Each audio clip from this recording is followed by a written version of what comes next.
find myself wondering, what did happen to the last 10? I ran away with my life, fast forward, never turn back again.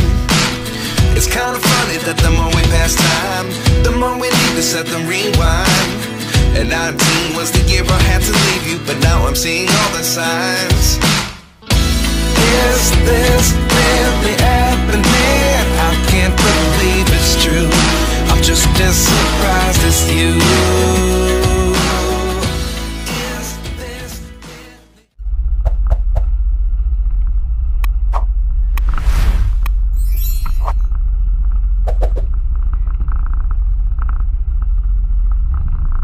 So what's up mga dudes?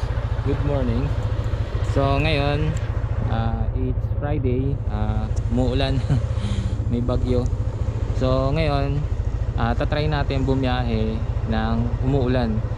Check natin kung mayroon pa rin bang booking kahit umuulan, and then nag-declare na rin ng walang pasok yung mga estudyante. Pero subukan pa rin natin kung makakarami tayo ng booking ngayon, mga dudes, no? Good morning.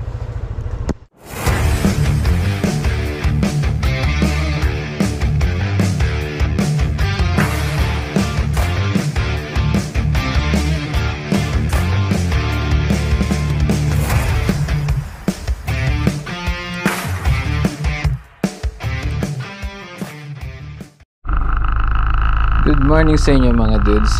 So ngayon magbo-voice over lang muna ako dahil hindi siya ganun kalakas yung volume kasi naka waterproof hard case siya ngayon yung GoPro natin ngayon. Pero bago ang lahat, what's up sa inyo mga dudes? Check the mic and make sure it sound right. Good morning sa inyo mga dudes. Welcome back again to our channel ng mga dudes. So balikan ko na lang kayo pagka meron na tayong booking. Alright. So yun mga dudes, may pumasok na sa ating booking no, mga dudes. So pupuntahin na lang natin to sa pick up location niya. Malapit na naman dito sa Muson yung mga dudes yun. Balikan ko na lang kayo pagka na-pick up na natin si customer, ha? Alright.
So yun mga dudes, nag-wrap up na natin yung customer natin, yung first booking natin dito sa malapit sa SM Marilao.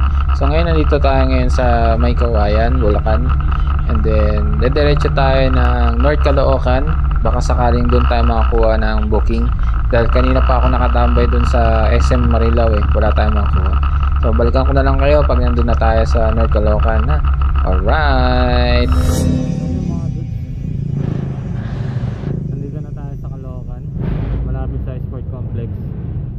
Hanggang ngayon di pa rin tayo pinapasukan ng booking mga dudes. Grabe.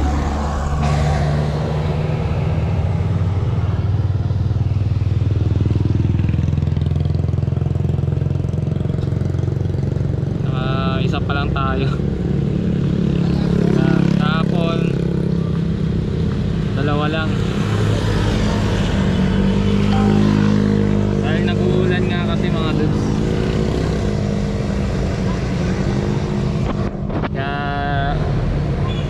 Nakakailan lang tayo ng booking. Kahapon biyahe ko lang, dalawa lang dahil nag-uulan. Hindi ko alam bakit ganun, kasi nakikita ko naman sa ibang MC taxi malakas naman yung booking nila. So siguro depende na nga talaga yan sa sa location na pagpapwestuhan nandito ako sa North Caloocan. Malapit to sa ano, sa Sport Complex. Medyo ano mga dudes, di nyo ako masyado maririnig dahil wala tayong mic adapter and then microphone. And then ito nilalagay ko siya sa ano, sa hard case. Ayan. Magamit tayo ng hard case mga dudes para once na umulan, may panggamit tayo, no? Kasi ayoko sacrifice tong GoPro natin pag umulan kahit sealed siya, nakasarado yung pinaka charging niya, so ayoko i-sacrifice. So yun, tignan na lang natin kung may biyaya pang darating sa atin or may booking na papasok sa atin ng mga dudes. Balikan ko na lang kayo mga dudes, ha? Alright.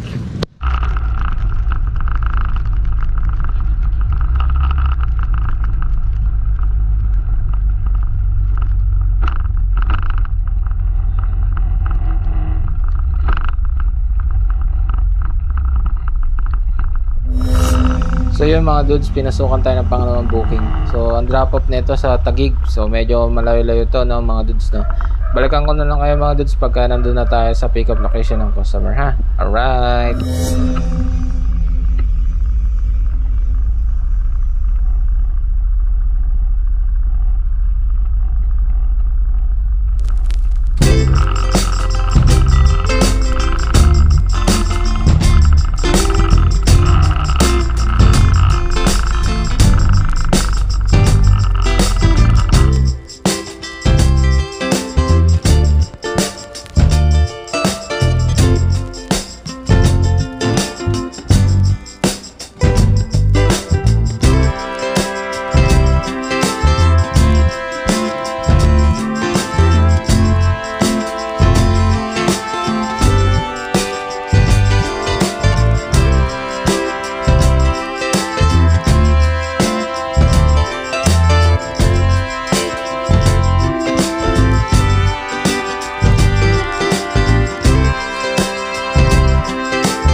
Medyo nahirapan tayo dun sa pangalawang booking natin. Yung natin dito sa Taguig.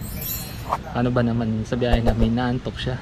So ilang beses kaming haging matumba habang bumabiyahe. So yun. Parang ano eh, doble yung pagod ko mga dudes. Kasi pagod na sa biyahe, pagod pa sa pagbabalanse sa kanya ng mga dudes. So pero at least sulit naman dahil malaki-laki yung fare naman ng customer. So yun mga dudes, wakas nakarating din tayo dito sa drop off location natin ng mga dudes. Napakalayo, simula Bulacan, pinikap ko siya ng Bulacan, and then drinap ko siya dito sa Taguig. Parang dulo ata ng Taguig to. Pakita ko sa inyo yung ano, kung magkano yung tawag dito, magkano yung bills ni ma'am simula Bulacan hanggang dito sa Taguig. So di ko pa kino-complete, mapakita ko lang sa inyo, ma-flex ko lang. Sakat sa pet mga dudes, no? Ayun, swerte. Alam mo yung nawanan ka na ng pag-asa, uwi ka na lang dapat. Binilang ko na ng pineapple si Mrs. Pasalubong ko nga. May pinasukan tayo ng ganitong booking, no? Swerte, napaka-swerte. So ano to mga dudes, ha? Pangalawang booking ko pa lang to, ha? Pero yung ano,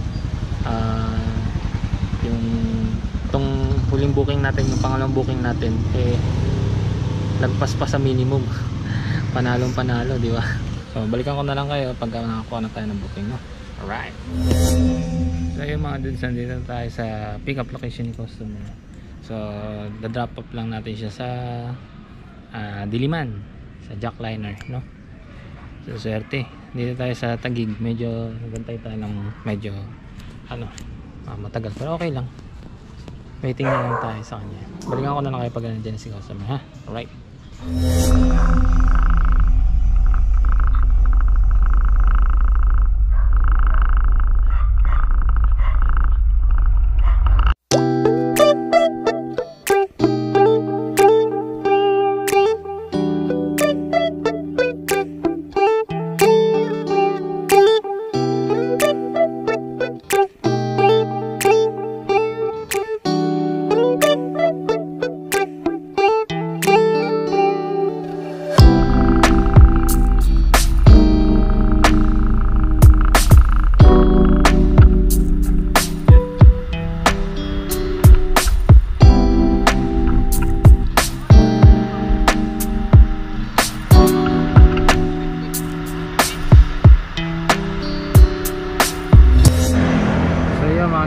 what's up?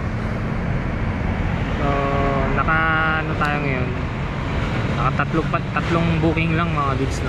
Tatlong booking lang tayo ngayon yung araw na to. Today is Friday. Yun yung first booking natin mga dudes. Pinick up sa Bulacan, tapos sinatid ko sa SM Marilao. After ng SM Marilao, so umiikot ako, dumaan ako ng Maykawayan, Caloocan, and then ayun, bumalik na naman ako ng Bulacan. Kasi simula dun sa SM Marilao mga dudes, papuntang Caloocan, wala talaga ako nakuha ang booking. Grabe, wala talaga. As in zero, kahit man yung pipiliin ko wala, as in wala talaga. Tapos yun nga, pagdating dun sa Bulacan, pauwi na sana ako. Nabilang ko pa nga ng pineapple si Mrs. ang pinya, nabilang ko. So pagbili ko ng pinya sa kanya, biglang may pumasok na booking. Yun nga yung booking na papuntang Taguig. So medyo nagdalawang isip ako na pick upin yung biyahe na yun papuntang Taguig, kasi ang biyahe niya medyo 2 hours ang biyahe, so sobrang layo, no? Pero syempre grinab ko pa rin siya dahil sayang din naman, dahil yun nga, nakaisa pa lang ako na booking nun eh. Kaya grinab ko na rin kaagad yung Patagig. So ang bills niya is 700. Yung una, ang bills nun is 167, binigay sa akin 180. Tapos ngayon ito, binigay, ang bills niya is 708 o 708. Binigay niya sa akin 720 na. Ngayon pag drop off natin dun sa pag drop off natin sa Taguig, may nakuha tayong booking papunta rito sa sa Diliman mga dudes, sa Jackline, no? So swerte, no? Kaya ngayon nandito tayo ngayon sa sa Quezon City, sa City Hall ng Quezon City, no, mga dudes.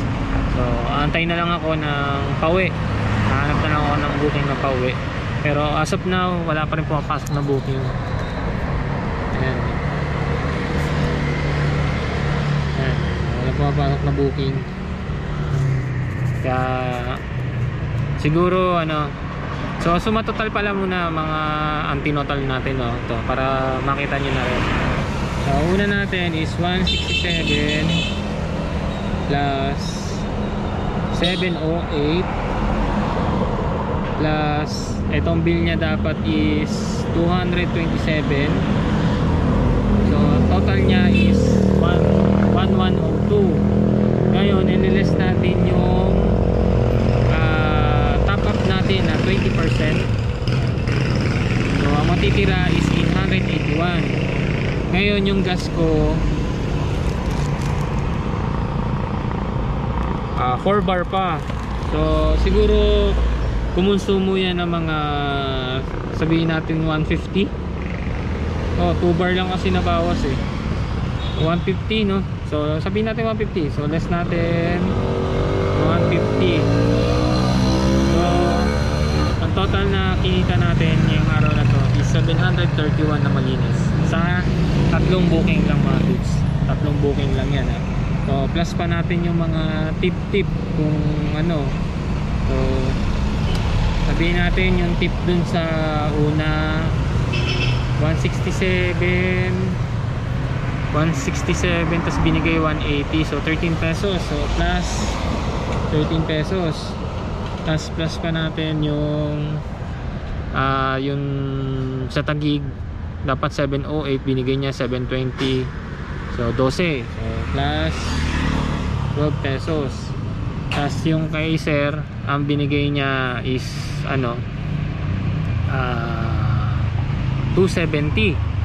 Tama ba? Oo, 270 binigay niya mga dudes. Ang dapat ang bills niya is 227. So ang tip na binigay sa akin is 43 pesos. So plus natin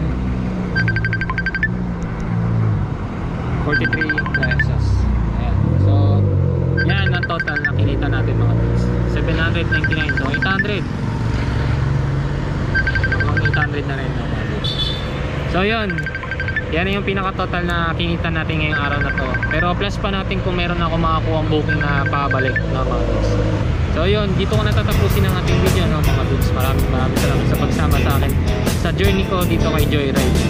So and then maraming salamat din po sa mga sumusubaybay sa ating channel. Maraming salamat po. Lagi kayo nandyan. Please like, share, and subscribe to our channel kung hindi nagustuhan ang ating video. And then pakiclick na rin yung notification bell para ma-update kayo sa mga parating natin mga videos na mga views. And huwag natin kalimutan, chill vibes lang para happy ang guys. Smarabic! Signing on!